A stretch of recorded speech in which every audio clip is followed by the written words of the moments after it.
Isang malaking misyon ang matagumpay na naisagawa sa liblib na bahagi ng Lasam, Cagayan na naghatid ng tulong at serbisyo sa mga residente, lalo na sa mga indigenous people o agta doon.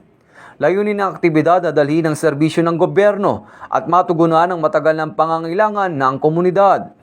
Matagumpay na naisagawa nitong ika-20 ng Setyembre, taong kasalukuyan sa Barangay Sicalaw, Lasam, Cagayan, ang Project Models Mission o Medical, Optical, Dental, Evangelism, Education, Legal and Other Services na hatid ng 2nd Cagayan Provincial Mobile Force Company o 2nd CPMFC. Pinangunahan ito ni Police Major Jefferson D. Mukay. Katuwang ang iba't ibang ahensya, opisyal at mga stakeholders para tulungan ang mga pamilyang kapos sa buhay.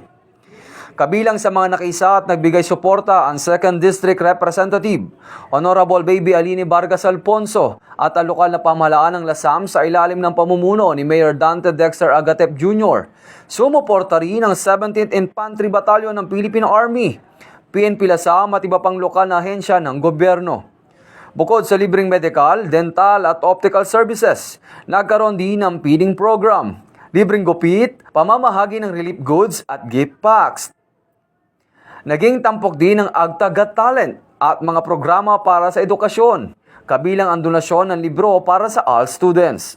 Ayon sa mga organizer, ipinakita ng misyon na sa pamamagitan ng pagkakaisa at pagtutulungan ng gobyerno, kapulisan, militar at iba pang partner organizations ay kayang abutin ang mga liblib na komunidad at maramdaman ng bawat mamamayan ang tunay na serbisyo.